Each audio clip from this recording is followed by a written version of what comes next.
मयंक पिछले 5 दिनों से नोटिस कर रहा था कि जब से सुनीता अपने मायके से आई है तब से कुछ उखड़ी हुई सी नज़र आती है। 2-3 बार पूछा भी पर उसने हर बार बात टाल दी।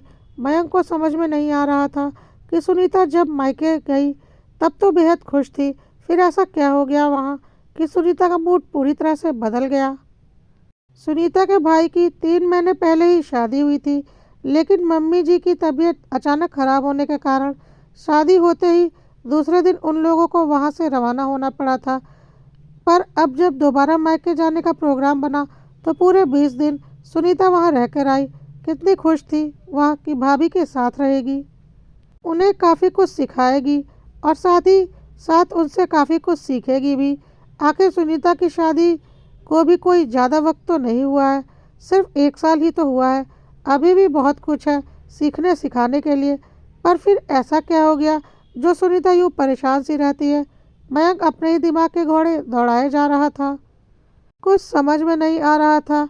उसने सुनीता के भाई पवन को फ़ोन लगाकर पूछा, अरे साले साहब, एक बात पूछनी थी, घर पर सब ठीक तो है ना? हाँ जी, यहाँ तो सब ठीक है। आपको ऐसा क्यों लगा? नहीं, वो जब से सुनीता आई है तब से कुछ परेशान रहती है, मुझे लगा कि कोई बात हुई है। नहीं नहीं, ऐसा तो कुछ नहीं हुआ। वह तो यहाँ बहुत खुश थी और यहाँ से बड़ी खुशी खुशी ही आपके पास गई थी, तो यहाँ उखड़ी उखड़ी क्यों रहती है? अब आपकी बीवी है, आप पूछो। आपको नहीं बताए तो हमें बताइएगा, हम पूछ लेंगे। ठीक है, ज़्यादा भाव मत खाओ, मैं ही पूछ लूँगा। हाँ हाँ, बिल्कुल पूछिए, हमने कब मना किया है। अच्छा ठीक है, घर पर मम्मी पापा को मत बोलना, नहीं तो वे बेवजह परेशान होंगे। जी बिल्कुल। चलो फ़ोन रखता हूँ मैं। फ़ोन रखने के बाद मयंक ने सोचा कि आज तो पता करके ही रहूँगा कि आखिर बात क्या है। शाम को जब मयंक घर आया तो मम्मी तो पड़ोस के घर में गई हुई थी। वह सुनीता के पास सीधे रसोई में ही चला गया और वह उसने अपने ही अंदाज में बात शुरू की। अरे बीवी, आज तो तुम बहुत थकी हुई लग रही हो, थोड़ा आराम भी कर लिया करो, बस जब देखो काम में लगी रहती हो। मयंक सुनीता को प्यार से बीवी कहकर बुलाता था। उसकी बात सुनकर सुनीता ने कुछ नहीं कहा, बस अपने काम में लगी रही। मयंक ने फिर कहा, मुझे ऐसा क्यों लग रहा है कि इस बार मेरी बीवी को मायके वालों ने पढ़ा कर भेजा है कि किस तरह अपने पति को परेशान किया जाए। अब बात मायके वालों की आई तो कौन बेटी चुप रहेगी। सुनीता हाथ में बेलन लेकर सीधे मयंक की तरफ मुड़ी और शुरू हो गई, खबरदार जो मेरे मायके वालों का नाम भी लिया तुमने, वरना इसी बेलन से तुम्हारा सिर फोड़ दूंगी। हे भगवान, बीवी तुम तो पूरी झांसी की रानी बन गई। चलो ठीक है, तुम्हारे मायके वालों का नाम नहीं लूँगा, लेकिन मुझे बताओ तो सही, आखिर बात क्या है? क्यों परेशान हो? आखिर मुझसे ठीक से बात क्यों नहीं कर रही हो? क्यों करूँ मैं आपसे बात? बताओ मुझे। आपको तो मेरी कभी चिंता होती ही नहीं। अरे ऐसा मैंने क्या कर दिया? क्या कर दिया? कुछ सीखो पवन से। अभी शादी को 3 महीने ही हुए हैं, लेकिन वह अपनी पत्नी की कितनी मदद करता है। और एक आप हो, 1 साल हो गया हमारी शादी को, आज तक आपने मेरी रसोई में कभी कोई मदद नहीं की। अरे मैं नहीं करता तो क्या हुआ, मम्मी तो करती है ना। मम्मी जी की बात नहीं कर रही हूँ मैं, वह तो हर संभव मदद करती है मेरी, पर कभी कभी पति से भी तो उम्मीद कर सकते हैं ना। आपको ऐसा नहीं लगता कि मुझे अच्छा लगेगा कि आप मेरी मदद कर रहे हो?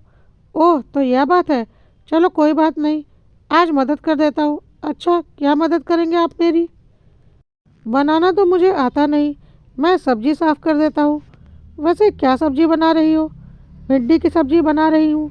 ठीक है, मैं भिंडी कट कर देता हूँ।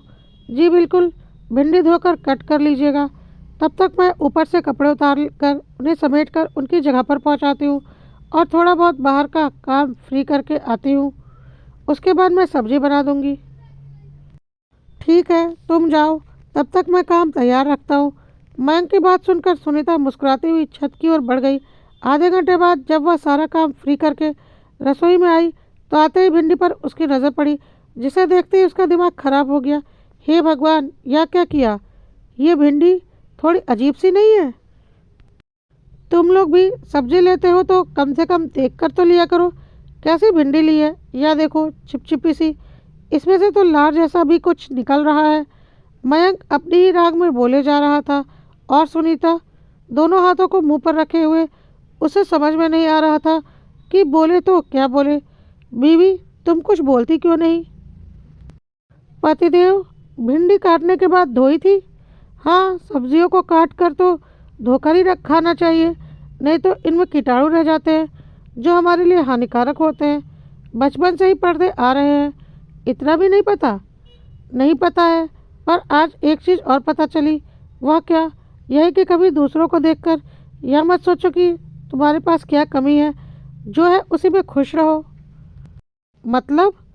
मेरी मति मारी गई थी जो मेरे भाई को देखकर मैंने आपसे कहा कि रसोई में मेरी मदद करो और सीधे सब्जी काटने को दे दी। हे भगवान, तुम्हें तो कुछ भी नहीं आता। अरे यार, धीरे धीरे सीख लूँगा ना। अरे जब सीखोगे तब सीखोगे, पर अब मैं क्या बनाऊँ? एक काम करो, दाल ही बना लो। चलो मैं मदद कर देता हूँ। बिल्कुल नहीं, मुझे आपकी कोई मदद नहीं चाहिए। चुपचाप रसोई से बाहर निकल जाओ। जब धीरे धीरे सीखोगे ना, उसके बाद ही रसोई में कदम रखना। ठीक है, नाराज़ क्यों हो रही हो? मयंक चुपचाप रसोई से निकल गया।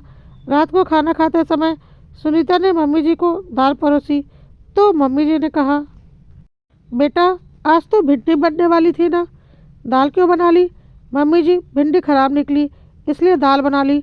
भिंडी को तो देखकर ली थी मैंने, अच्छी और ताज़ी लग रही थी। चलो कोई नहीं, आज दाल ही खा लेते हैं। जी। सुनीता का ध्यान मयंक की तरफ गया, जो मोबाइल में अपनी आंखें गड़ाए अपनी हंसी दबाने की कोशिश किए जा रहा था। एक बार तो किया कि सच में उसका सिर फोड़ दे, पर मम्मी जी के सामने कहे भी तो क्या। तो दोस्तों, यह थी मयंक की पहली रसोई, जो बीवी को भारी पड़ी। लेकिन उसके बाद मयंक ने धीरे धीरे काफ़ी काम सीख लिए और अब वह कई कामों में सुनीता की मदद कर देता है।